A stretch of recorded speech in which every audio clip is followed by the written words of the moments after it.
My name is Tomi Ogungbenle, and I am a second-year PhD student at Healthcare Ethics.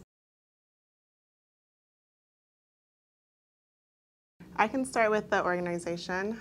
So I presently serve as the president of our Graduate Student Association, and I think that part of just being a servant has a huge humility component. I think that people who are often in positions of power hold this facade that we're all knowing about people's conditions and their needs. And in order to be a real servant, you have to be humble and say that I actually don't know everything, and I'm here to serve and actually take your considerations and your voices into my efforts to meet your needs. As far as my leadership goes, I think the nature of my field, which is healthcare ethics or bioethics, just honestly promotes the need of DEI in the nature of the field.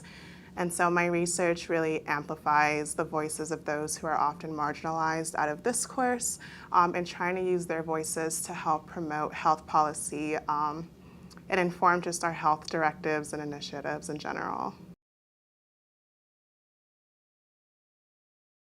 I was born in Nigeria. However, at the age of 4, my family and I immigrated to the US, to Denver, Colorado.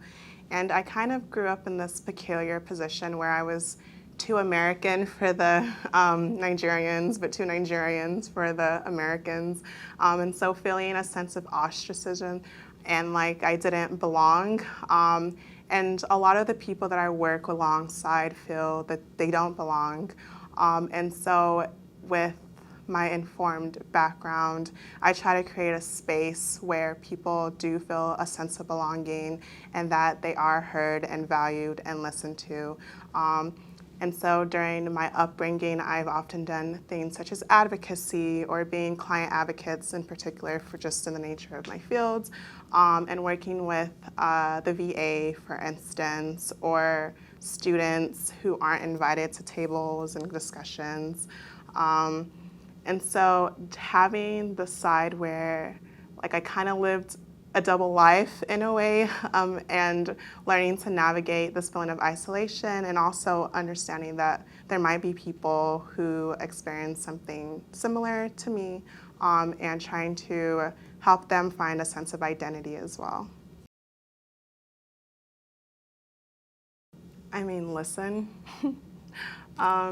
I think that our identities preclude us from certain realities, and people's lived experiences bring unique perspectives. And in order for our actions or our desired plans to actually come to fruition, they have to be informed with some kind of reality, some kind of grounding. And there's so much you can learn by just having discussions with people, especially if your efforts are to take into the consideration that their needs and their priorities, which can't happen if you don't listen to them and actually ask questions and engage in dialogue.